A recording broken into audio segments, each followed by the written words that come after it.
This podcast is a member of the Place to Be Nation family. Visit us at placetobenation.com, the only place to be in your pop culture world. Choose the most unusual matches. Choose the best of the WWF. Choose wrestling's biggest, smallest and strongest. Choose Ricky the Dragon Steamboat, Roddy Piper's greatest hits, and wrestling's bloopers, bleeps and body slams. Choose George the Animal Steele. Choose the Ken Patera story. Choose the life and times of Captain Lou Albano. Choose the Hulkamania series. Choose the Ultimate Warrior. And choose Macho Man Randy Savage and Miss Elizabeth. Choose WWF World Tour, Smack and Wacko, and UK Rampages 91, 92 and 93. Choose a journey back in time. Choose Seen Your Video.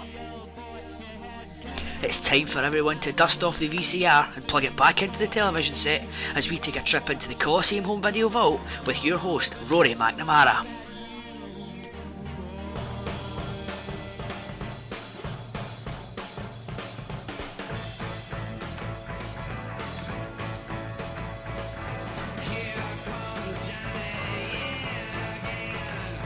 Place to Be Nation, welcome to episode 1 of Seen Your Video. My name is Rory McNamara. You might well have heard me as 1/3 of the special relations here on the Place to Be Nation wrestling feed, but I have broken the shackles today, well, sort of, to bring you a spanking new programme. All will be revealed very, very shortly. I say shackled, somebody, I couldn't quite release the handcuffs. I dragged this man along with me for our inaugural episode of Seen Your Video, and that, you have just heard during that introduction, Mr. Calum McDougall. Calum, how are we, sir? I'm very good, Rory, how are you? I'm okay. Still reeling from that introduction of yours, I should say. Oh well, who doesn't like a good Ewan McGregor impersonation? Couldn't have thought of anybody better to do it myself. We could have got the man himself in to do it, but he probably doesn't come cheap. Although these days maybe he does. Anyway, that's a debate for another day. So then, what is the concept behind this new show you are listening to on the Place to Be Nation wrestling feed? So, Mr. Scott Criscolo, take a bow, approached me a couple of weeks ago, having heard our work on the Special Relations podcast, asking me if I fancy doing a show for the wrestling feed. And I thought about it for a while, and I flipped through the network trying to do some sort of chronological deep dive, because as those of you who've heard me in other places know, I'm no stranger to that as erstwhile host of the Wrestling 20 Years Ago podcast.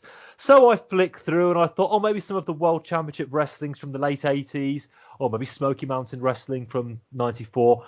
But it's very piecemeal on the network, and there are at least places you can find that sort of thing. It's been done, as they say. So I thought, nope, I'm going to sit myself down, have a cup of tea. I'm British after all. Get me notepad out. We'll run through the network with a very fine-tooth comb to see what I could find. No easy feat, the network being as it is these days. Organisational skills in the toilets. But I scrolled down and I scrolled down and I scrolled down, and I found a section called Home Video Classics. Now, you might remember 2 years ago, with no little fanfare, that was unleashed on an unsuspecting public. I think at the time there was something like 25 or 30 dropped into that section, about 24 months ago as we record this. And I've counted all of them. There are now 70 in there.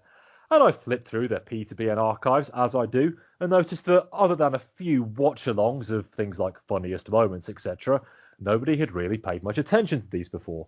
So I thought, why don't I make myself that man? And of course, again, as we record this, it is highly likely that you probably will have a lot of free time on your hands to trawl the network as it is. So I thought I would take it upon myself to go through as many of those home video classics as I possibly could, or the strength of my sanity would allow. Calum, before we start and tell the populace what we're looking at today for the first time, why don't you share with the listeners some of your own memories, if that's the right expression, of Coliseum Video? Were you a renter? Did you have a pretty hefty collection back in the day? I was never really a renter. I remember buying a stack of home videos. It was all the pay-per-view releases from HMV when I first started to get into wrestling. My first one that I bought was the Royal Rumble 1999. Good yeah, start. I know. there was some excellent ones. I remember looking at this. I vividly remember seeing Survivor Series 1998 on the shelf, and I chose the Rumble 1999. That's a So bad move, my friend. That is, if as choices go, it wasn't a very good one. So I just bought as many pay-per-view releases as my pocket money would allow me, or as my mother would allow me on a shopping trip. I've since bought a fair few of my own. You might the listeners might have heard me talk about the legendary From the Vault DVD. It's still one of the best purchases I've ever made. 4 minutes and 25 seconds. That's a record even for you, Mr. McDougall. So I've amassed a small collection. They're mainly up in the loft just now because they're all on a VHS. I do have a small collection of the Tag Classics as well. So if you go back a wee bit further than the Royal Rumble '99, but I've got a good mountain of home videos. You've kept your videos? They are still up in the loft somewhere, yeah. Respect. Mine have long gone, I'm afraid. In transit, all that sort of thing, moving into the DVD age. And Calum, as we all know, DVD stands for? Digital Versatile Disc. Right on cue, my friend. Yes, I had tons of VHSs, but again, mainly pay-per-views rather than any of the compilations, because for those of you who don't know, I started watching pro wrestling properly, if that's the right word, in 1996, right on the cusp of being 13, 14. So I missed the great onrush of compilation-style Coliseum videos. One of the reasons I'm doing this project, really. If you notice, actually, on the network, they currently got up to January 1997, the Sunny video, and yes, we'll be doing that one, don't worry.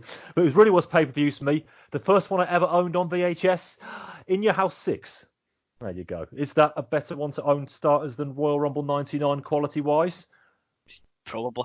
You've got yourself a match that made my top 100 list anyway. It's I can remember I got In Your House 6, then I worked back to get Royal Rumble 96.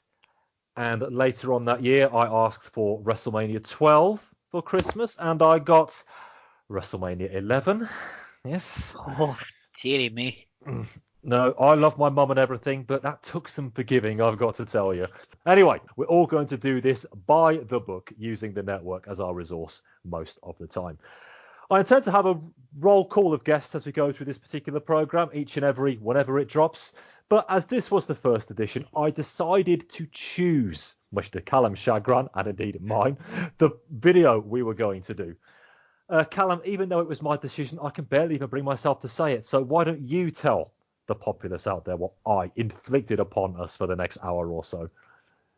Well, not to be, for the fear of being typecast on this very feed, we have chosen UK Rampage 1993. It had to be a UK show, and I guess it had to be 1993 as well, because 1993, shall we call it a keynote year? Is that a polite way of putting it? Yeah, I don't know how it needed to be 1993, but yes, it was only one of, I think it's only one of two.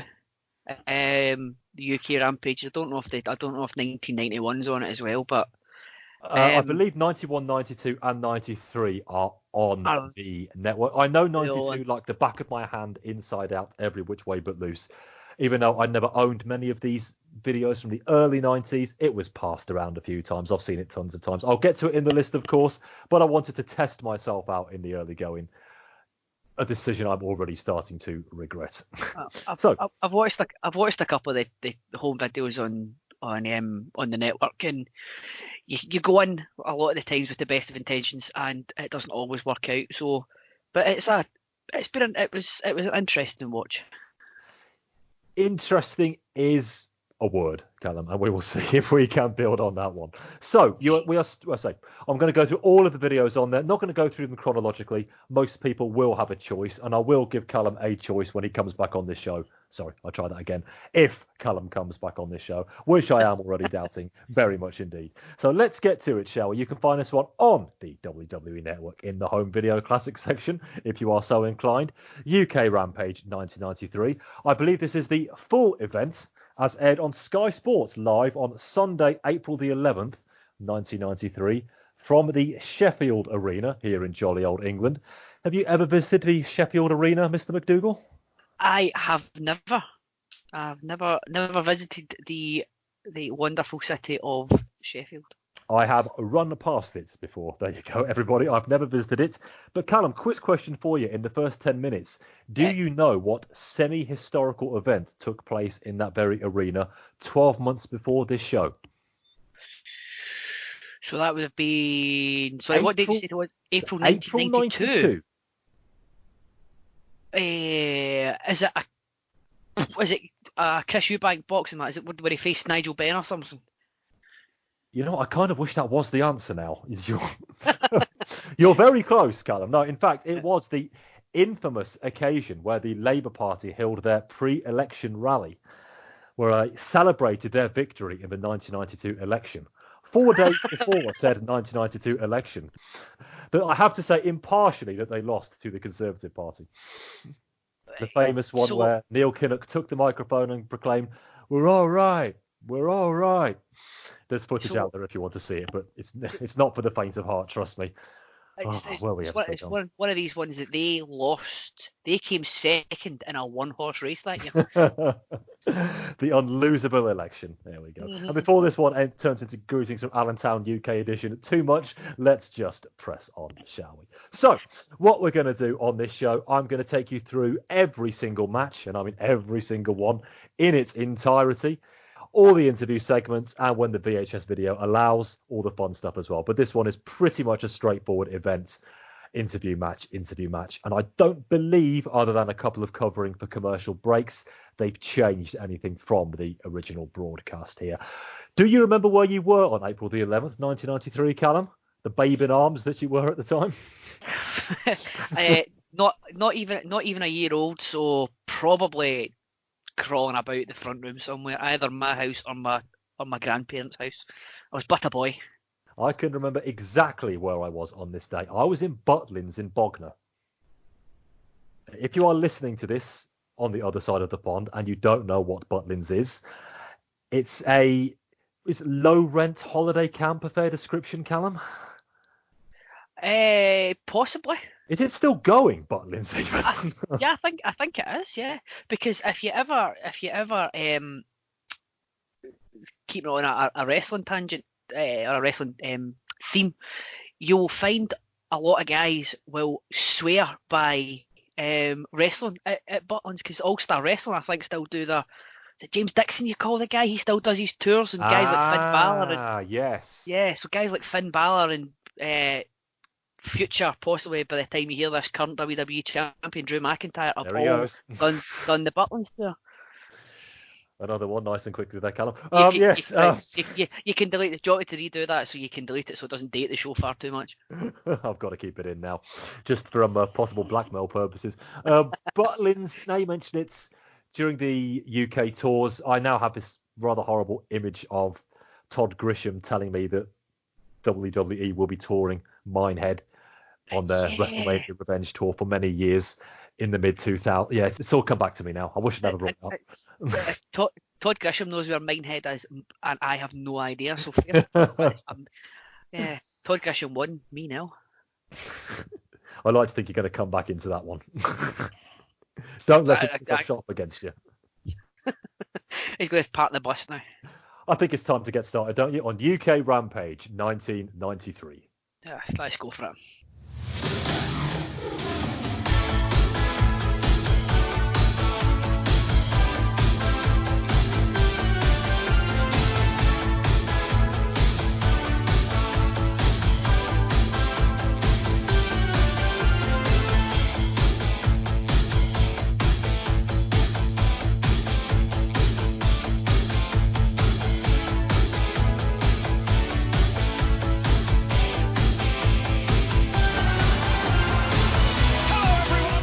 We get a none more 90s intro, complete with a one-chord Bontempi bit of tunage, welcoming us to the event before none other than Lord Alfred Hayes introducing proceedings. Much like at WrestleMania 1, the camera might as well be headlights, and he the deer. He hands over to Jim Ross, who is slightly more soberly dressed than he was in Las Vegas, and Bobby Heenan. This event, of course, taking place exactly 1 week after WrestleMania 9, And as we all know, WrestleMania 9 is fine. Thank you. Ben isn't here to argue, nor is anybody else. And this event, as I say, was broadcast live on Sky Sports. So let's get to our first match of the show, first match of the event, our first match of Senior Video. And what a way to kick off, setting the bar for the whole of this series, pitting head shrinker Fatu against Brian Knobbs. When Knobbs comes to ringside, the camera seems oddly fixated on his rear end, and we all know how that story will eventually finish up. Mm-hmm. So then, get your snowflakes at the ready. It's Fatu versus Knobbs.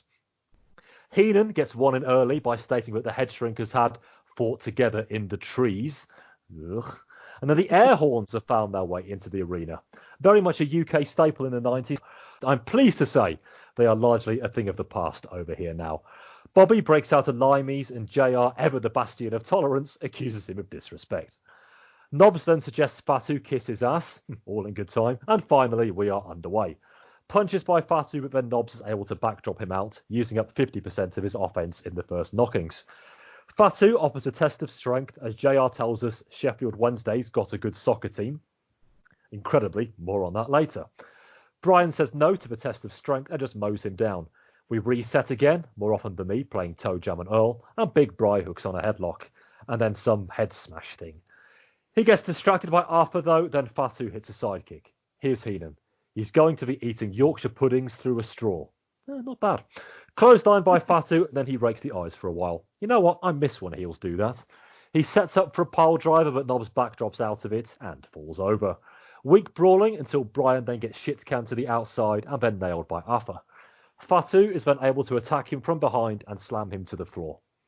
Back in with a reverse chinlock for a while, but he powers out and gets off a very weird diving kick sort of thing. Slam and a clothesline with a 360 cell, of course. 10 punches in the corner and a whip, but then Fatu gets the foot up, and then his version of the flare pin gets the 1, 2, 3, as Joey Morella didn't see it. Calum, an inauspicious start to the show, shall we say that? Yeah. One of the first notes is that JR is proclaiming that there's thousands of fans outside desperate to get in, and I'm sure they'll be gutted that they're missing Fatu against Brian Knobbs. But I see Brian Knobbs coming out, and I thought, you've done this on purpose. Because Brian Knobbs comes out, yep, as you say, straight on the bum, and then taps nose, taps nose. Yeah, that would be telling, would it not? The note I've got about this one is it was there. It was inoffensive, for the most part. The strange kick thing that you mentioned, Knobbs did. It was very D'Lo Brown-esque, if you remember that flying heel calf kick. Yes. I think it was called running calf kick in SmackDown 1. It reminded me very much of that. We're talking about SmackDown 1 already, which probably tells you all you need to know about this match. I mean, I could keep the SmackDown 1 chat going, but that's going to infringe on another podcast that may or may not be out there, where they actually review good pro wrestling games, and I'm here starting a series about Coliseum Video with UK Rampage 93. Got to start somewhere. Life and its divergent paths, ladies and gents. This was, shockingly enough, it was fairly okay. Inauspicious is the nicest thing I can say about it, though. Fatu, at this point, pretty good seller. He would keep that with him throughout the rest of his career. He's obviously a good 3 years from hitting pay dirt, as they say. And a Brian Knobbs singles match? Well, during my most recent wrestling 20 years ago trials, it was stuffed down my throat that he was some sort of hardcore legend. So seeing him in an 8-minute nothing match against Fatu almost feels like promotion. Otherwise, very little to report on this one. But it must be said, the crowd were hot, air horns or not. I took a lot of notes on the commentary. I'll focus more on JR. You got all the good Bobby lines on. JR, to be a great wrestler, to be a great tag team wrestler, you have to be a great singles competitor first. He's obviously never seen Brian Knobbs work. Great card in Aberdeen tomorrow night. I feel sorry for him having to go to Sheffield to Aberdeen overnight, considering it takes me 3 hours to get to Aberdeen. And I'm only about 100 miles away. We're in the midst of a great football season. So the next day was Bank Holiday Monday. It was Easter Monday. So there was a full card in the Premier League. Arsenal played Aston Villa, Rory. Yes, we did. I was going to mention that later. 1-0 win, Tony Daly goal, am I right? It was, yeah. Villa a point behind Manchester United at this point. I'll get to that later. And here's something that you may not have picked up on. The bell rang at the timestamp of 4 minutes and 10 seconds. Do you know the first? Can you hazard a guess at when the first time they touched each other? It can't have been 4 minutes 10 seconds into the show. 4 minutes. Yep, the bell rang in 4 minutes 10 seconds into the show. Oh, it was a good couple of minutes, I want to say. 6 minutes and 23 seconds. Yeah, there you seconds. Are. There Over you go. 2 minutes of just hot dogging and grandstanding. Copyright other podcast. We're going to get our collars felt before too long here. 2 minutes of stalling it's beggars can't be choosers. Would be my response to that one. True enough, but it's as if the good people of Sky. So I can't imagine Rupert Murdoch watching this after he's just bought Sky. B Sky B. B Sky B. Would have been delighted at that. I mean, he's just as well he's not knocked off Super Sunday for this. Did you? Oh, because it was a full programme on Easter Monday, wasn't it? So there would have been no Super Sunday this day. No Super Sunday. Oh, that's annoying. No, there was full card. But this was in the time of a 22-team league, so there was a full card on Sunday plus a game on the Monday night and a game on the Tuesday, game on the Tuesday night and a game on the Wednesday night. I do miss those days, you know. But more on the 92-93 football season later on, everybody, as much as I would like to avoid talking about it. I made the notes, I shall refer to them. Right, let's press on, shall we? Alfred talks to Doink, a man with a sense of humour. I'll leave you to wonder who is talking about who on that one. Life is all about capitalising on situations and making the humour out of them. In completely unrelated news, he is against Kamala shortly. Hayes falls for the water flower gag and then hands back to Gorilla. Yes, he actually says Gorilla. Bobby and indeed JR rightly rib him about that one. Well, I've made a note of the tour that they did around this time. And spoilers, they had Doink the Clown working 2 places every night. So Steve Kern would have been doing. So Matt Bourne was on the tour. He just obviously wasn't. He obviously wasn't there. See, I'm just looking at the history of WWC controversial time already. Sometimes it says it's Steve Kern, sometimes it doesn't. In Bournemouth, 2 days before this, it's Kern, apparently. Yet that is not parenthesised for the event at Exeter the day before this, or this event. I would say that's probably about right, because they had. I've noted it here. They've got a Luger crew and they've got a Brett crew. They have indeed. Because obviously they've got. Well, I can if you wish, I can run through the tour just now, because that is a mighty one that they've got going on. Go ahead. And then I'll come back to. In fact, do you know what? I'll make my point about Doink first as well. The expressions that he was making, to your point, I've got it that it's very Roddy Piper-esque. Yep. And the sound the sound of his voice, but the cadence that he talks in, and he's up and down and all over the place. It was it was giving me very Roddy Piper vibes. I enjoyed that. So the tour started on. So we're on the 11th. It started in Paris on the 8th. So the Luger crew went from Paris to Bournemouth to Exeter to this one in Sheffield. The next night, Brett's crew were having a raw taping in Poughkeepsie, and then they basically follow each other. So they went from Sheffield to Aberdeen to what the rest of the WWE.com says is Newcastle. It's actually Whitley Bay, so it shows you where they are at this time. Then they do Brighton, London, Birmingham, Glasgow. Luger goes from Glasgow to Nuremberg, and then back over to the States. There's a joke in there somewhere. Okay. and then Brett does Glasgow, Whitley Bay, Belfast, Dublin, Essen, Frankfurt, Barcelona, Milan, and Poughkeepsie. Oh no, sorry, Luger's back in Poughkeepsie at that point. So this is the tour that Brett has the epic matches in Europe with Bam Bam that are on his DVD. Mm-hmm. Clearly that one from Barcelona, which is on there with no commentary. I think is the one from Milan not on a. You might actually see the one from Milan. I think that's on another. Is that not on like World Tour or something? Yeah, that might be. That might be. Yeah. If that exists, I'll get to it at some point. I think you may be coming across that at some point. Yeah, so, I think they definitely had the better of this in a couple of weeks' time. It's marginally. Yeah, you've got Brett Bam Bam in the main event. You've got Undertaker Gonzalez going around the horn. So very nice. You've got the Steiners against Money Inc. on that loop. Is that one where the Steiners? Is it this European tour that the Steiners win the? Did the Steiners win the tag titles in Europe at one point? Or am I thinking of Men on a Mission the next year? You're thinking of Men on a Mission the next year. Where would we be without the history of WWE.com? I know who I'd rather be seen win the titles, and it's not two guys dressed like something out of a Quality Street packet.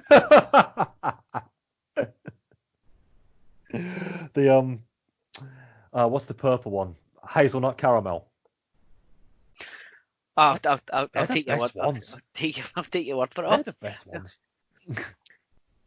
Unfortunately, Mo and Mabel you cannot say the same about them. Match number 2. Kamala versus whatever doink this is. I've written in my notes I'll jump ahead. My notes here actually say what a great wrestler Bourne was. I'm not going to delete them, so there we go. JR tells us about the events. The point still stands. It does indeed. JR tells us about the events we can enjoy live with our family, as Calum has just pointed out to you there. And fuck a duck, Danny Davis is the referee for this one. I have since found out, however, after watching this a few days ago, he was still knocking around at In Your House 1. Yes, I watched UK Rampage 93, followed by In Your House 1. Delighted to meet you. Danny Davis finds a piece of wood up Doink's sleeve. Kamala shoves him down for starters and for seconds. Lovely single leg takedown by Doink, and he works up from that into a hammerlock. And here is what I have written: what a great wrestler Bourne was. Please nobody prove me wrong by saying this is Steve Kern. Armbar now, but Kamala stands up out of it. He only gets double legged back down to the canvas though. And Bobby whistles Doink's theme. Nice, but I preferred that when he did it with Sexy Boy. Kamala is angry after all of this, and he sends Doink scurrying under the ring. And a Doink emerges from the other side. Axe handled by whoever he is, and a nice few stomps. He goes for a top rope something, but Kamala catches him coming off, said he generously. He sends Doink down and goes for the pin, but the clown is on his front. Kamala doesn't understand. That has not aged well. Doink then rolls around a bit, including with toying being on his back. Then a sharp roll up with tights pull does for this one, Calum. Yeah, it's another one that I've got. It was there. Doink is good. I mean, Doink at this time was heel Doink is excellent. It all goes downhill when he turns. But at this point in time, it was excellent. I've got a note here. You'd think Kamala would have gathered by now. You can't pin someone on their stomach. I mean, I know he's like he's portrayed as being stupid, but surely he's not forgetful. Like surely after however many years, he would have gathered now that you might just turn the guy over. I mean, anyway. You have to be. Yes.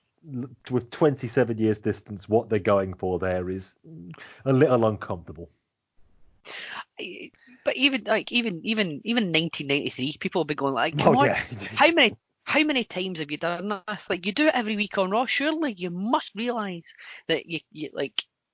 And I know you don't need to understand why. You just need to understand you have to do it. A couple of Bobby classics as well. He was laughing about Doink pressing the emergency stop button on the escalator. JR saying, "What's funny about that?" And Bobby goes, "The landing." I thought it was brilliant. JR, is that the same guy that was wrestling a minute ago when Doink comes out from under the ring? He goes, "Bobby, yeah, the black guy from Uganda, that's the same guy." Oh, excellent. So far, Bobby's been the MVP. He packed his gag book in his carry-on, didn't he? He certainly did. Let's talk about it now briefly, because there's very little to say about this match, but I did not say in my play-by-play about everybody. Commander looks stupid, Doink gets the win. Now, what do you think of the Bobby and JR commentary team? Obviously, we had them with Savage, although Son's rafters at WrestleMania 9 the week before this. What did you make of their chemistry, such that it was? I thought it was quite good. Bobby's always good when he's got, like, when Gorilla was played the straight man for him, and he played off him. JR is, whether he's doing it intentionally or not, is the ultimate straight man, because it's all very, very serious, very this is very professional, and Bobby's just excellent with it. It works a hell of a lot better with JR and Bobby than it ever did with JR and Jesse Ventura. Yeah, that's exactly where I was going to go with this. JR, if you listen back to 92 WCW, JR just flat bats him all the way, and it makes it very uncomfortable listening. He just gives him nothing to play off whatsoever. And here, JR a year on has mellowed slightly. Maybe he knew that the tenor should have been slightly different in the WWF. I still don't think he's entirely au fait with Bobby here. I think they really get it together with King of the Ring, to be perfectly honest with you. But it's getting there. It probably only helped that the show was only an hour and a half long, for many reasons, actually. But in terms of the commentary, and it couldn't really grate, I think JR just gave Bobby enough. And let's face it, with the great man, all he needs is an inch, and he will deservedly take a mile. There's a bit in the main event which I thought they were really good at. I can either talk about it just now, or I can talk about it. No, go for it. So basically, for those who don't know, the main events involves Jim Duggan, which I have got some very I've got a point to make about that as well. Why Jim Duggan is in the position he is. Probably more about who he's facing. But Jim Duggan's in the main event, and Bobby's asking, "Do you think they'll chant USA, USA, USA?" Or JR asked that. Bobby's like, "Absolutely, why would they do that? Because they're not in the US." So he's like, "They absolutely will not." And then when they do start chanting it, JR goes absolutely off in one and just goes, I told you. Did you hear that? Did you hear that? And the two of them were absolutely brilliant. Bobby does the whole fluster thing, going, they're only doing it because they don't know where they are. They've completely forgotten what country they live in. I thought the two of them were really, really good. It might help that JR might like Bobby a wee bit more than he liked Jess. I don't think the two of them ever really got on, did they? No, it was even if you don't know any possible backstory between them, you can just tell that JR and Jesse, oil and water in many respects. And that's certainly that's a debate and discussion for. I don't think much of a debate, one-sided discussion for another day. It's on commentary, it was never going to mesh, but by and large, it does so here and makes the show all the better as much as it can do. Let's move on to Lord Alfred Hayes again, talking with Mr. Perfect, who tells us he is concentration and he is focused. Great. He says little more of note until we get to our match with Samu. I made a point about Perfect here, but I'll leave that until afterwards because the crowd reaction proved I was wrong. So, Mr. Perfect versus Samu is match number 3. We start with a collar and elbow tie-up that goes nowhere, but the second one does. Perfect clamps on a side headlock, and we get the international for a while, and at high pace too. And then Perfect in with equally speedy drop kicks and clotheslines before crawl chasing Samu outside. And now Samu wants a test of strength, as Ross calls Perfect a youngster. Must be something in the air in 93. No test of strength, but a big clothesline by Samu instead. Hard chops in the corner and a headbutt. And then just dumps him over the top rope. And again, the face gets distracted by Afa. And again, the head shrinker is able to attack unseen. And again, I ask who is agenting this fucking show. Heenan actually draws attention to that and does his best to cover. Samu goes for a knee in the corner but hits the buckle. Perfect responds with a leg grapevine and a spinning toe hold. Rake in the face does for that though. Biting by Samu and then the martial arts kick. There it is, for a near fall. Choking on the mat and any attempt at a comeback by Hennig is being cut off here. He gets slung outside once more. As he recovers, Calum, I spot a Rangers away shirt in the crowd. You certainly, yeah, you definitely did. I spotted that as well. And at this point, Rangers still The Champions League final, they could have got there. This could have done. Was the season. That was. It was. If it wasn't for Marseille and an owner with questionable morals and very deep pockets, then they might have done it. Questionable again. Your choice of words is exemplary today, Calum. Morals of a rattlesnake would have been fine for me. Not that rattlesnake, everybody know. Look it up. Marseille 1993 will tell you all you need to know. Mr. Perfect recovers, but then he takes a headbutt right to the groin. Sorry, Jenny, but he still won't stay down. The two now exchange chops and a good old right-hand set to ensues. Perfect gets the better of it until another low blow. JR tells us the food here has been wonderful, but sadly does not elaborate. Perfect gets rammed headfirst to the buckle and appears to be hanging in a bit here, until a flash inside cradle scores him a 2 count. Perfect hurled outside for the 4th time, but is able to grab Samu's leg and wrap it around the post. He gets slammed in the ring though. Samu goes up top, but Perfect moves and he misses the splash, and now you're going to see a Perfect plex, and that's for 3. Calum, this was a bit of all right, wasn't it? Yeah, I quite enjoyed this one. This is the point I thought the show may be starting to turn. It'll be very difficult to find a bad match involving Mr. Perfect.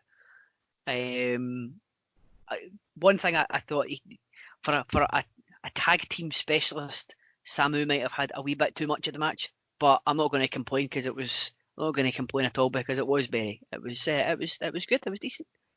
Yeah, this is what you want from Perfect. You want him selling, really, if he's going to be a face. The point I was going to make there, I always have my doubts whether a character called Mr. Perfect should be a babyface. And in mitigation, his turn at the end of 92 was very southern, and we all know why that happened. Warrior doing a warrior. He didn't really change his character any during 93, but the crowds were with him, so who am I to even bring that up? Yeah, well, the face turn itself wasn't, as you said, because it was circumstantial, shall we say. But I think the people finally like gravitated towards him because they now have a reason to go, you know, this guy is actually quite good. And he did show it to you. I've always had my problems with Perfect on offense. I do hope as I go through this project, I mean, I'm sure he has over a ton of Coliseum videos, 89, 90.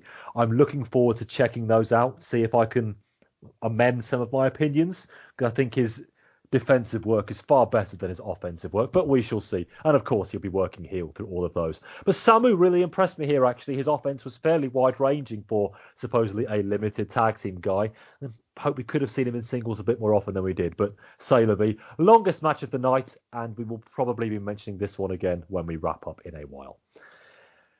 We go straight on to match number 4, and that is Damien Demento. Do not, I repeat, do not call him a jobber, versus Bobby Backlund, as JR always likes to call him. Calum, does anybody else ever call him Bobby Backlund? I never swear heard that's anyone. a JR only thing. Yeah, I think that's just a GRism as opposed to anything else. I've never heard anyone else call him it. By God. Backlund does his crab walk along the ring to start, but he's about 20 years ahead of the curve on that one, so the crowd give him nothing. Bob with a single leg pickup to put DD down, but he gets met with what we like to call clubbering offense. Backslide by Backlund gets 2 and a punch sends him out. The heel hides for a bit and looks to the skies to confirm Backlund will suffer Demento's devastation. Well, quite. Stalling for an age, then there's that clubbering offense again, and the chinlock of doom, and I mean doom for all of us. I'm sure you've noted this down, Calum, but I'm going to bring it up anyway. Here's Bobby Heat. I know what you're going to say here. I'm going to say it, but you know it's coming. Isn't Glasgow the place where all the men wear miniskirts? Yep. Again, I'm just now starting to think that Bobby Heenan doesn't like Scottish people. Because I tell you, see, if he ever wore a kilt, he would not be slagging it whatsoever. I've told you they're extremely comfortable pieces of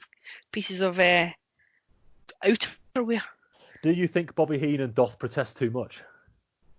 He may doth, yes, he may doth. Yeah, it's just blatant. I've got it noted down. It's just again with the blatant xenophobia. It's you've got to take it with Heenan, I'm afraid. It's the one blight on an otherwise blightless career. Unfortunately, there are lots of examples of it. I was watching WrestleMania 7 the other day. Japanese fan in the crowd calls him a fortune cookie. Let's move on while we can. Back to the match. After a lifetime or two, Backlund is up with an arm drag and a body slam. Sunset Flip scores a 2 count. Damien takes a breather, then whacks Bobby in the back. Why was he positioned there on the ropes? That makes no sense. Snapmare and leg drop, but Backlund is out at 2. Back to the chin lock for far too long. Bob up, and then he does that O'Connor roll into a back bridge thing to get another very sudden 3 count in what has been a night of them.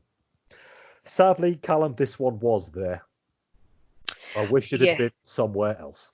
I've got a note here that JR said Bobby Backlund is far from boring, proving that JR is in fact a liar.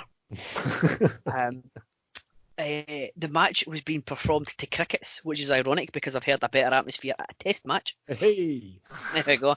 But I did note that Damien Demento has just broken Matt Hardy 25 years ahead of his time. Yes. So I did have so far this match has got the most notes about it, not necessarily because of the standard of the match. It was at this point that the show was starting to break me down a wee bit. It becomes a struggle from here on in, does it not? Yeah, the crowd just did not give a stuff, as we say over here, about this one. And I can't say I blame him because Damien Demento is a jobber. And Bobby Backlund, there I'm doing it now. It is staggering to think what Bob Backlund would become again 18 months after this.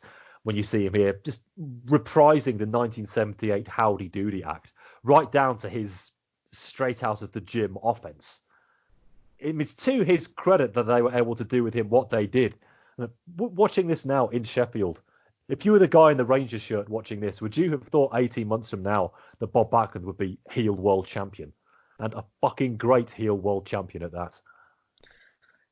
No, there are no traces of it whatsoever here. None at all. No, because you've got the guy to say sticks out like a sore thumb is like it's underselling it so much. So first of all, you have the guys. Damien Demento isn't a jobber. Comes out to no music. Bob Backlund, still living in the 1970s, comes out to no music in 1993. Like this guy's meant to be that they aren't overtly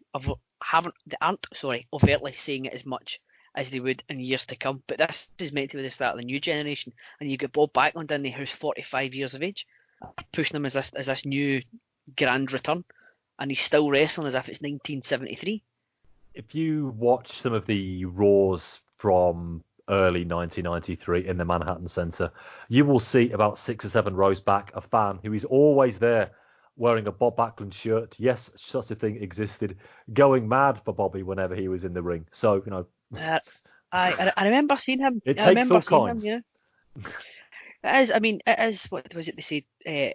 Wrestling's a variety show, but this is it's just maybe a wee bit too leaning into the variety a wee bit too much, because it's not all variety's good.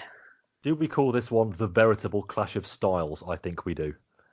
I think so. That's a nice way of putting it. Demento had nothing to give, and Backlund wasn't about to give it to him. So what we got was, I'm afraid, what we got. Alfred talks to Hennig again. He sells an injured hand, puts over Samu, rightly, and tells Luger that payback will be on him for the remainder of this tour. As indeed it was. The main events around this time being perfect, going over Luger, which didn't happen at WrestleMania 9, and it should have. Oh God, is that Brooklyn Brawler in the ring? It is. Oh God, is that Typhoon coming to the ring? It is. Calum, I'm going to steal one from your playbook right now. I guess you could say that this match is going to be shocking. Am I right? very, very good. Feel those elbows in the ribs, yeah? I like it. I'm undeservedly proud of myself for that one. But then it's Brooklyn Brawler versus Typhoon. I've got to give myself something. Come on. We kick off by Bobby Heenan again, and I know you've written down this one, Calum. Name dropping some clown named Trevor Francis.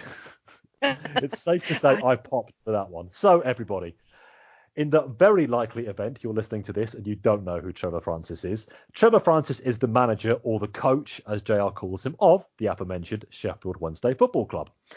JR has done some research, however, because he rightly says that Sheffield Wednesday beat Sheffield United in the semi-final of the FA Cup the week before this, and that they will face Arsenal in the final. All of that is completely true. What he declines to mention is that the day before this, Sheffield Wednesday played Manchester United in the league, in the first season of the Premier League, and were 1-0 up by a penalty by John Sheridan with 4 minutes to go. And Steve fucking Bruce with a header from a corner, and Nigel fucking cunting Worthington on the post doing nothing to try to clear it off the line. And then 7 minutes into Fergie time, for this is where it began, Steve fucking Bruce scores again. So Man United beat Sheffield Wednesday 2-1, whilst we are drawing 0-0 to fucking Coventry at home. So even though we did beat Arsenal 1-0 the day after this, as we've already talked about, United had the march on us in the league and went on to win the fucking inaugural Premier League season, 92-93, condemning us to second place. But you'll be pleased to hear I'm not bitter about it. No, absolutely not. No, I can tell that. Yeah, I think you are. Yeah, you're only. I think the bitterness is coming through about Steve Bruce more than anything, because Steve Bruce had a, shall we say, less than successful period as Aston Villa manager. I swear he did that just to taunt us. I think he probably did. Just like he's now taunting Sunderland supporters because he's now the manager of Newcastle. Indeed. Steve Bruce becomes our manager. Everyone was saying, "Oh, we don't want him manager. He's already managed Birmingham City," who, for those of you who don't know, are our fiercest local rival. And I was like, no, sod that. I don't care who he's managed. I care about the goals he fucking scored against Sheffield Wednesday in '93 that ended up giving United the title at our expense. Do we have such short memories these days? I mean, that was ridiculous, the amount of time. 7 minutes. So you get 30 seconds per substitution. So there's 3 minutes straight away. So you're thinking that someone has, like, for you to get another 4 minutes, somebody must have gone down with like a broken leg. They couldn't, 7 minutes is normally unheard of. I do sympathise with you, therefore. I do. 7 fucking minutes. But that wasn't. I mean, it obviously was one of your best chances to win the league. But I remember when I first started watching football, Aston Villa had a cracking team as well. Dion Dublin, Benito Carbone, should have won the league that year as well. Oh, be still my beating heart. Benny Carbone, what a player! I remember going off topic, but do you remember the free kick he scored from about halfway, and he's aiming, he's like shaping himself as if he's going to cross it to the back post. And then I don't know, to this day I don't know how he does it, because he absolutely rifles it into the top corner from about 40 yards. Was that the one against Leeds? I think so, in the FA Cup. Yeah, against Leeds, that's right, yeah. Oh, it's a great goal. On our march to the final in 2000, where we lost to Chelsea, in very possibly the worst FA Cup final or any other match of football ever played. That was the last FA Cup final at the old Wembley, was it not? What a way to go out. That match fucking sucked. And I didn't Oh, well, that was a dud in common parlance. It was. Speaking of which, shall we get back to Brawler versus Typhoon? One more point.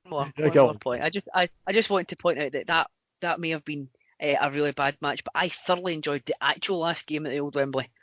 Didi Hamann, Euro 2000 qualifier. Thank you. Kevin Keegan resigning in the toilets after the match. He did. He did not love it because he didn't beat them. How appropriate. There's one for the listeners to go out and say it. Kevin Keegan would love it. Oh dear, oh dear. Anyway, sorry. And speaking of toilets, shall we get back to Brawler versus Typhoon? See, I could do this all night. It's almost as if we don't want to talk about it. Just look at my notes. Let's get it out of the way. Horrendous drop kick, stalling forever, standing elbow, punches by Brawler. He stands on Typhoon for a bit. Chinlock forever and ever. Why does Typhoon sell by shaking his head? Another chinlock with the arm dropping twice. Bobby mentions tea and crumpets. What took him so long? Brawler can't slam him. Avalanche in the corner. Power slam. Win. Oh, look, there's somebody in the crowd with a Lazio shirt on. It really is 1993. Calum. I've noted that I was on retro football top. Man after my own heart, Mr. McGee. Gaza fever was in full flow. That's what I've got here. Yeah, so Brooklyn Brawler, speaking of tops, Brooklyn Brawler, is Vince's pay that bad that he hasn't been able to afford a new shirt in 5 years? I've also noted Brawler's offensive moves here: eye rake, rope choke, chin lock, hair pull, stomp, rinse and repeat. It's like he has the moveset of a creative wrestler that you don't have enough skill points to give a suplex in SmackDown 1. Just press X and this is what you will get, depending on where you are in the ring at any one time. Yeah, so you can have, if the guy's on the ropes, okay, X, rope choke, you're at his head, chin lock, hair pull. It just went on. It was almost as you could put this match on a GIF and then repeat it 10 times. You could then get up, see Typhoon hit his winning move, and then you get 3 count. That's all you need to do. There wasn't a great deal to it. But I did note when he first came out, Brooklyn Brawler, oh for fuck's sake, bottom of the barrel stuff here. Yeah. Is that what they truly think of us, Calum? Is that what they think of us, sending fucking Brawler over? Clearly, because our last 2 matches, Damien Demento against Bob Backlund and Brooklyn Brawler against Typhoon. I mean, I'm just glad that we stuck around long enough that we're actually getting live Raws, which are reasonably good. There has a couple of matches, obviously, on our GWW picks from Raws in London, but I'm surprised he still had a fan base after putting this out in front of you. We would eat up anything. It should be said at this time, this very month, that WrestleMania, the single, was sitting pretty at number 14 in the UK charts. Of course, the Simon Cowell produced no less. Simon Cowell produced, that's right, yes. No stranger to PTB Nation, of course. No, of course. So you can just set up. They could give us anything and we would accept it. That is proof. Yeah. And Brooklyn Brawler versus Typhoon, third from the top on this show, it must be said. Yes. I suppose it's the novelty. The novelty's still there that it's a live show, because before this you'll have the tours in 91, 90, 92, but the only time before that might have been the live superstars they did for Sky One. If you ever come across that? Oh yeah. Headlined by the Savage. I think that is the Savage Hogan rematch from WrestleMania 5. It is indeed. So, but I'm saying that when Raw came to Glasgow in 2016, I was losing it, because we had Darren Young against who was it again? Darren Young against Bo Dallas.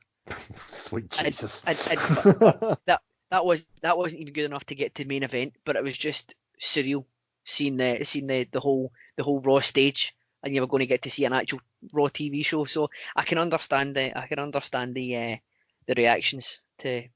Didn't even make it to the main event. That was the dark match. The dark match. That was the dark match. I don't even think the place wasn't even half full. When a Darren Young faces a Bo Dallas, does it make a sound? Glasgow didn't that night, and we will cheer. We will cheer anything. Much like I think it's the same all over the country. But somebody drops a glass in a bar and you hear it smash, you get a cheer. But in Glasgow, the cheer is, You think you'd be bored of it up there at that? No, maybe not now as we record this. You'd be clamouring to hear one, but you'd think you'd be bored of that. No, it never gets old, because it's someone that you can poke fun at, in a nice way, obviously. In a nice way, it's like, oh, well done, I dropped your pint, yeah. We've been talking about smashing glasses rather than reviewing Brooklyn Brawler versus Typhoon. That is what we think of the match, everybody. Yeah, one last point about it was, why did the Brawler have to dominate? The guy's the quintessential enhancement talent. You wanted Typhoon to bring it here, did you? I'd rather they didn't bring it, but I'd rather the two of them weren't on my screen. But if I had a choice, then have the guy that was tag team champion not 6 months ago. Choice between the noose and the revolver, indeed. Now, I'll tell you what, I've got some awards coming up at the end of this show, everybody. It's going to be, one of them will not be slim pickings. However, not for a very good reason, all will become clear. Alfred talks to the narcissist. People are asking questions about his arm, and I swear to God, Luger actually says these words: "When you look like me, people will always ask questions." Yes, they will, and I think they know what the answer is too. I think that's what yes, you are, actually. But anyway, never mind. The me being... God, so easy. The knots in Perfect's head are just the beginning. He will put him out for good here in the UK, which ends up not happening. Intercontinental title match next. In what must be some kind of screw-up, Michaels emerges to the Sherry Song version of Sexy Boy, rather than his, as we heard, at WrestleMania 9. Maybe it's only available on import at the moment over here. 1993, everybody. Mail order, 4 to 6 weeks. So here we are. Shawn Michaels defending the IC belt versus Crush. I swear somebody gave Heenan this line, but I will take it anyway. Hawaii is a suburb of Liverpool.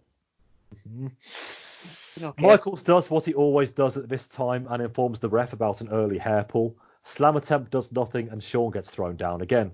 Crush picks him up and places him on the top rope, but HBK wimps out of a punch attempt. Back in the middle of the ring for a bear hug that Michaels mercifully gets at with consummate speed. I typed bear hug in capital letters. I'm not sure why. Criss Cross and Crush, say that past 5 times, is able to get off a big backbreaker. Good sell from Shawn there. He meets Crush back in the ring and tries his luck with a clothesline. Not a good sell from Crush because he doesn't do one. I wish he bloody would. Instead, he holds Michaels above his head, then executes a press slam and clothesline. Double choke, but Michaels avoids another attack, then knees Crush through the ropes. He sends Crush to the steps and then the ring post. HBK patrols the apron and keeps kicking Crush back to the outside. He eventually lets him in at the expense of 3 axe handles off the ropes and an elbow to the back of the head. Very nice DDT by Shawn, but only a 2 and a power kick out. Michaels is on quickly, though, with a wrench of the neck. Crush powers out, but Michaels goes for the not yet super yet kick, and it is blocked. Vertical suplex by Crush and the leaping leg drop. He calls for the head squeeze, but Michaels rolls out, grabs his belt, and takes the dirt cheap count-out loss. Crush follows Michaels out and manages to put the squeeze on, but of course the bell has already gone. Calum. I thought this one was actually quite good. I thought at this point where the show's starting to turn round, I thought it was the perfect match for Crush. He was shown off all his power. You had if you're going to have a guy, if you're going to want to showcase somebody's power, who better than to do it against Shawn, who's just going to flop around for you? And it wasn't even the over the top flopping that you would see some 12 years later against in the main event of SummerSlam. I thought it was. I don't know if it was because I was comparing it to everything else that was on the show so far, or it was actually a genuinely good match. But I really enjoyed it. It wasn't half bad, was it? It wasn't half bad. I've got to be honest, I went into this one expecting not much because I've gone on record, and I will do so again, as saying that Michaels was not there at this point. He really wasn't. 93 was not a good in-ring year. He had a bit of a ring around his waist at this time, shall we say. 1 or 2 extra ones, as I'm sure he would freely admit. It gets worse when Diesel arrives a bit later on. Not in shape, etc. And again, didn't have a whole lot of offense, although his DDT here was very tasty indeed. But this needed to be a sell fest from Shawn. He needed to be a chicken shit heel. A somewhat generic one, but here I think it was fine. It's all we really needed. Now, we just wanted the wimp stealing his title and walking away. So the inexplicably popular Crush, make no mistake, he was over here, is denied. Maybe his time will come in a couple of months' time at another pay-per-view. We'll have to wait and see. Nudge, nudge, wink, wink. Calum, thoughts on babyface Crush at this time? I had the point. I'd noticed the same thing as you. He is over AF, as the kids say these days. But yeah, it is inexplicable. He's gone from a guy who was the crap member of Demolition because he was there to fill a gap because he had to turn into something that looked like a guy who dresses like a refresher bar and has somehow got all these people behind them. I did notice that both of them were Mullet Mania was running wild. Both of them were sporting some fantastic hairpieces. But everything that Crush did, they just seemed to have he had the crowd in the palm of his hands. Strangely. One for the wonders never cease pile, I would like to say. Yeah, I would say so. I recall him being pretty over at King of the Ring 93 as well. I think he was over right up until because there was the whole when he did the injury angle that led up to Savage at 10. I think there was people that were genuinely disappointed that it was going away, which made his heel turn all the more impactful, I think. But yeah, very strange. Was he just crushing, there I go again, people in squash matches at this time? Was he like a superstar staple? There are people out there who would know, if Richard Land, if you're listening. Probably. Like, I started watching, I get through before, I just beat me into submission, but I started watching, there's on Daily Motion, so not even like off YouTube, there's a guy who's got a lot of the early 93 weekend shows, and yes. Crush is a staple of them. There you go. There can be, but this is obviously when he was starting he would crush a guy. You got that in my head. He would batter a guy. He'd then have a wee skirmish with Doink. He then next week batter another guy, another wee skirmish with Doink. But there's a lot to be said about a guy who goes out and just destroys people. Case in point, Braun Strowman right after the brand split. Why did he get so popular? Because he was just going out and he was battering folk.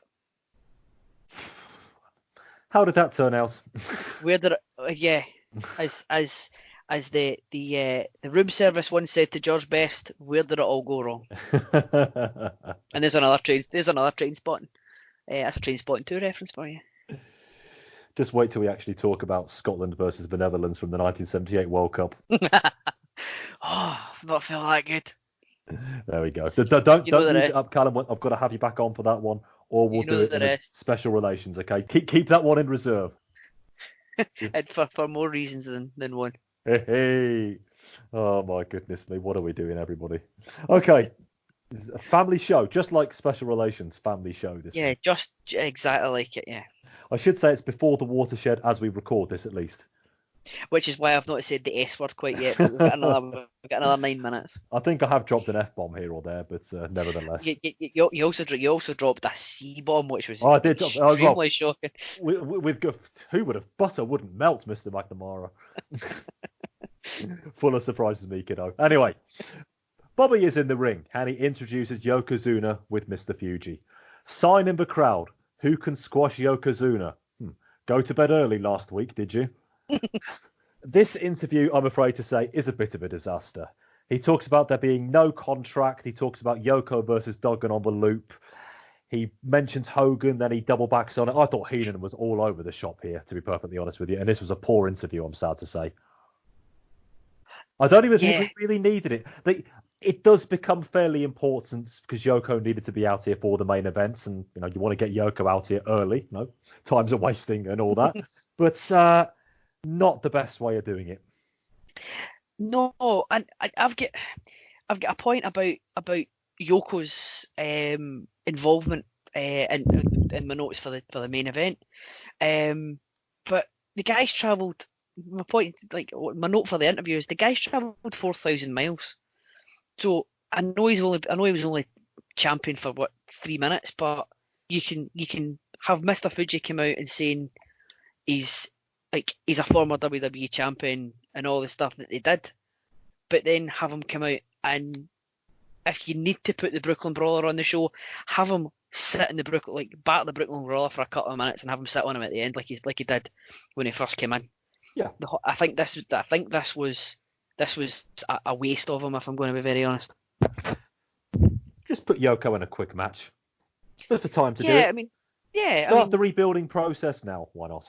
Well, see for the 2 minutes that you had Brian Knobbs and Fatu still right at the very start, take that off and stick Yoko in for for 2 minutes against somebody. It's not. I'm not expecting like a half hour effort from him, but just something better than coming out and have Mr. Fuji rambling for 5 minutes. Yoko was actually on this tour to go over Duggan in the semi-main event around the Horn. Was it? Yeah, but that was I'll just say my point for the main event just now. Why not make it a tag between your two big feuds on this crew? Have Perfect and Duggan against Yoko and Lex. I can definitely go for that. Because if you look at the spoilers, I've like spoiling a wee bit like 10 minutes later on. If you look at the reaction that Perfect comes out when he comes back out, aye. You can just that would have been a hell of a lot better than wasting, because Yoko's not a small man, and he's travelled 4,000 miles in a cramped plane seat to come and do this on the telly. More on Yoko shortly. Duggan is backstage doing Duggan stuff, such as, "This ain't bodybuilding, this is wrestling." Isn't it ever? He then goes on to call Lex Luger a technical wrestler. Are you sure there wasn't just a sound glitch and he technically is a wrestler?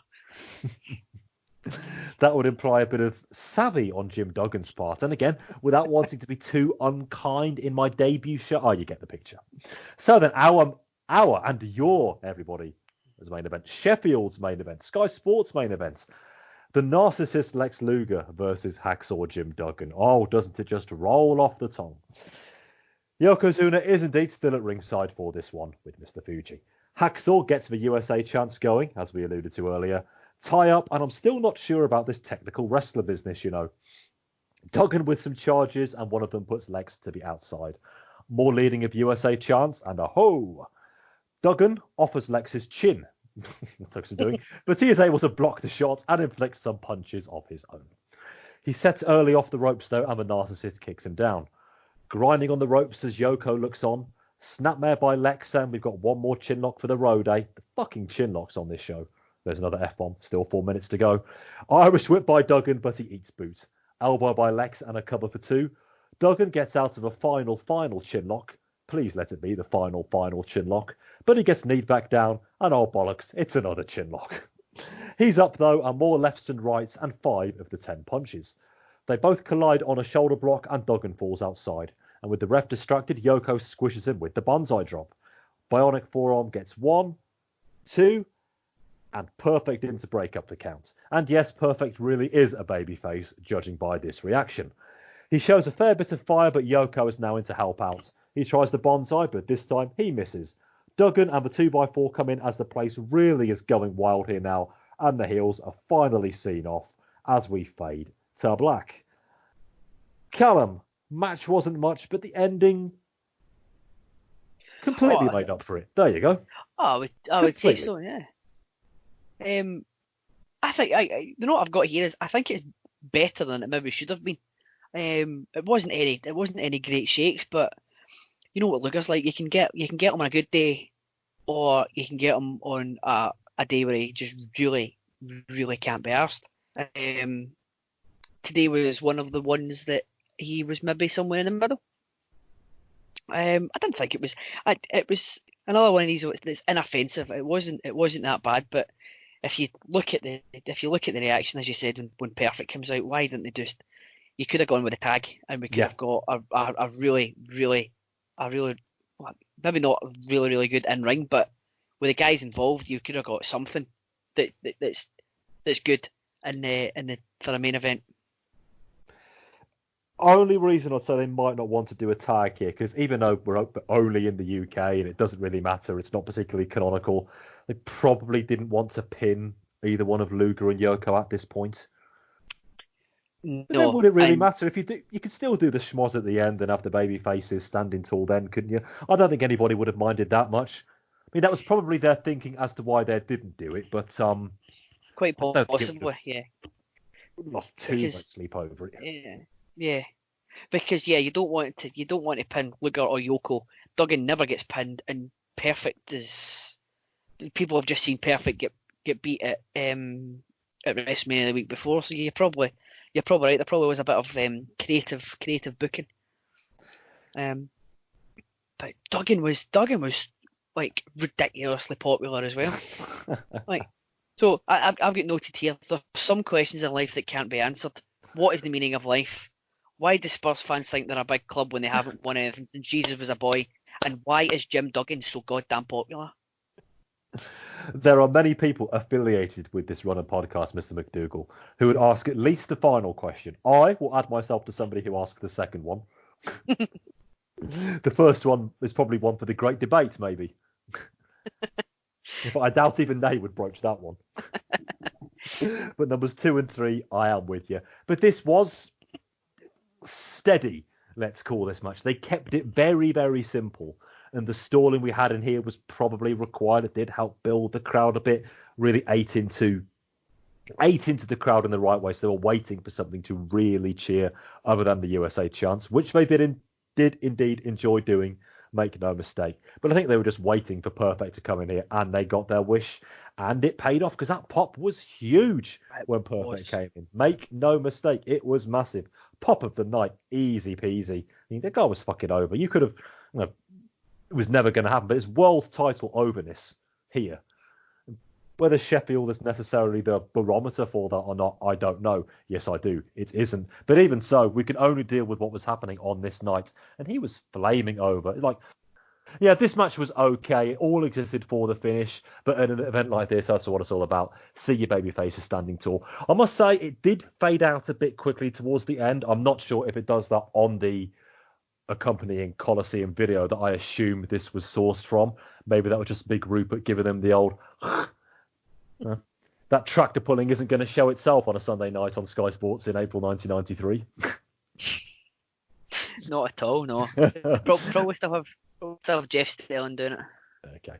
Right then, let's sum up. I've got some actual awards that I'm going to do throughout the course of these programmes, but a separate question first. Do you think the good people of Sheffield got their money's worth here on this balmy April night in 93, Mr. McDougall? It depends, because you can look at it. Did they get in ring? Did they get it? I would say no. But they saw Doink. They saw Mr. Perfect. They saw Luger, Shawn Michaels. They saw a lot of big names. In that instance, they might have done, but certainly bell to bell was pretty poor. They did, though, get this dark match that I forgot to mention, which was Jim Duggan pinning Yokozuna for the only time on this tour. At 3:17 with the running clothesline after Fuji accidentally threw salt in Yoko's eyes when Duggan moved out of the way. Where do they get these ideas from? Duggan must pose, brother. Learn from the best. Of course. So that brings to the end this first videotape on Senior Video. So Calum, are you ready for the inaugural Senior Video Awards? Let's go for it. So then, what is our rewind moment, i.e. the best match or segment? I've gone for Shawn against Crush. I thought that was a really, really good match. I thoroughly enjoyed that one. I have to. I love seeing Shawn sell the way he did, and Crush's overness helped carry it too, just ahead of Perfect versus Samu, which probably went on for a tad too long for what it was. It clocked in at 13:34. Crush v Shawn is 8:51. Perfect for what it was. Watchable from start to finish. So I will give you that one. Bit of competition for our Fast Forward Award, the worst match or moment. Oh yeah, there's a lot to choose from. I originally put Brawler Typhoon, but after talking about it, I'm sorry. I know you had him. I know he was featured quite heavily in your GWWE, Rory, but I'm going to need to go with Damien Demento against Bobby Backlund. You make a strong case, but I've still got to go for Typhoon versus the Brawler. We barely talked about the match with good reason. And can you believe I'm looking at here, the time for that match, Typhoon versus Brawler, 9:49. Oh my God. Again, so there you go. There's another match you could have chopped to get a Yoko squash in as well. It's just... Only. That will take a lot of fast forwarding, everybody. But there you go. Make sure you do it. So our pause moment, which is the best, worst, or most notable visual on the show. I have put and this is verbatim from my notes, the beautifully 90s intro and outro to the advert break. Oh yes. It was everything. Like if you asked somebody, if you showed that to somebody and asked them, like, disregard the wrestlers that are on it because that'll give it away, but when was this made, they would absolutely go, that's early 90s. It had early 90s written all over it. It was wonderful. Yeah, slightly washed out video, the not very fast, really fast cuts, the chintzy music, da da da da da da da da da. Pure 93 in all its glory. Absolutely. Yep. My pause moment, that's a very strong contender. Call it a simple sense of humour, if you will, but it was Doink getting Alfred Hayes with the flower. Oh, because, yeah, that was brilliant, yeah. Because I actually believe that Alfred Hayes legitimately fell for it, and let's face it, he very probably did. There's every chance. So then, our final wrapping up award. The UK Rampage 1993 Coliseum video, Calum. Is it a buy, i.e. a must-see? Is it a rent, i.e. a might-see? Is it a bargain bin, as in a possibly see? Or is it the self-explanatory wipe? Buy, rent, bargain bin, or wipe, UK Rampage 93. I have gone with bargain bin because in terms of other things that I've seen, I have seen videos which are much worse than this. This show was more boring than offensively bad. A lot of the stuff. You got to see a good showing from Mr. Perfect. You got a really good Sean Crush match. You got a reasonably good main event with guys who are immensely popular. There's enough on it that I would, again, if I saw it in HMV back in the day, there's enough on it that I would see it and I would probably keep it. But it's not one that I would put on all the time. It would fill a gap on a shelf. But I have seen a hell of a lot worse in my time. I feel if you had this one in your collection and somebody came around your house and started rooting through it, invited, that is, or possibly uninvited as well, I get the impression it's one they'd probably want to put on. The allure of it being a UK-only event and not one you would have seen or heard much about elsewhere. It's probably got that pull to it in spite of itself. Yeah, it's got some going back to the very start. I said I bought Tad Classics. One of the Tad Classics, one of the first ones that I bought was the doubler with Capital Carnage and the UK No Mercy, because that is some novelty to having these shows. Yeah, not a lot happens on them, but it's guys going out and having a bit of fun because they know it's not really they're there on a glorified house show, and they're just having they're going out and they're not bursting a gut, but they're not phoning it in. Although a few of these guys, like, you can tell that they're bursting a gut. But it was okay. Yeah, it's No, on you go.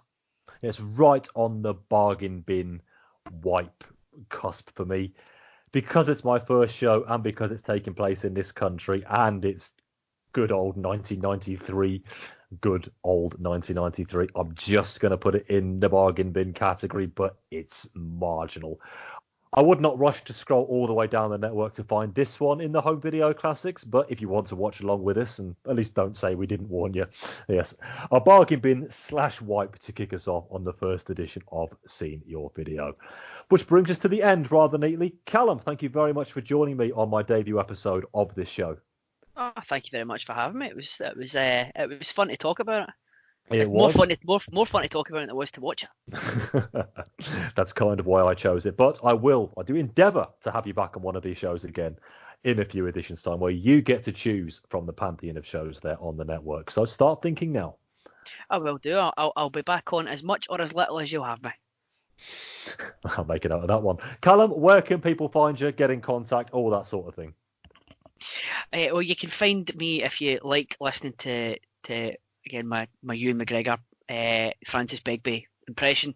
You can find me each and every month on the Place to Be Nation Wrestling feed on the Special Relations with my colleague today, Rory McNamara, and the silent one today, Ben.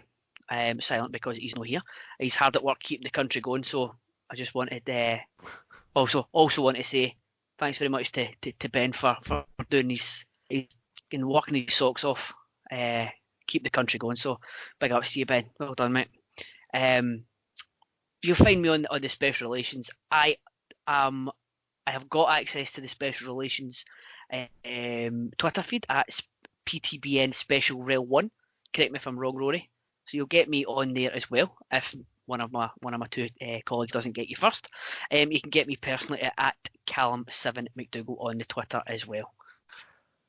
I am checking as we speak. At PTBN Special Rail 1 is our Twitter handle. So do find us on there. Drop us a line. Just draw the attention to each and every one of us. Myself, Calum, or the silent one, Ben. We'll be there to pick it up. Probably the best place to find me as well. Although you can search me on the Facebook like many people have. Get your feedback on this show. What did you like? What did you not like about this program? Because I intend to be doing at least another 69 of these. There you go, Calum. I did the joke, so you weren't able to. I know you were thinking about it as soon as I mentioned there were going to be 70 of these. And yes, preempting one of the questions you might well ask, it's possible if I can get my hands on them some other way that I will at some point in the future look at other events from the Coliseum Video Pantheon that are not on the network. WrestleFest 94, I'm looking at you. Why the hell is that not on there? I think eBay, wink wink, is probably your go-to there. Yeah. Buying it, paying for it with money. Yes, of course. Yes, of course. That's what I'll do. So you own it outright and you can do whatever you want with it. Wink wink. Play it on my VCR. Okay. Exactly. There we go. Wonderful. Because you've dusted off your VCR and plugged it back into the television, plugging my the very start of the show again. Anyway, thank you very much for listening. No, Calum. Thank you very much for listening to this. We're going to bring this to you as often as we possibly can. Bit of a walk through the network. I hope you enjoyed out there and do check some of these shows out. Any you particularly want us to have a look at early doors, just let me know by any of the channels I've mentioned earlier and I'll try and get to them. We'll get through as many as we can. I intend on being here for a long time, not a good time, which is certainly the case with most of the things before us. But the events will be done, the rest of the profiles will be done, the compilations will be done. We will work our way through all of them on here. Once again, Calum, thank you for joining me today. Oh, thanks very much for having me. My pleasure. I have been Rory McNamara and UK Rampage 93. I have seen your video. Catch you all next time.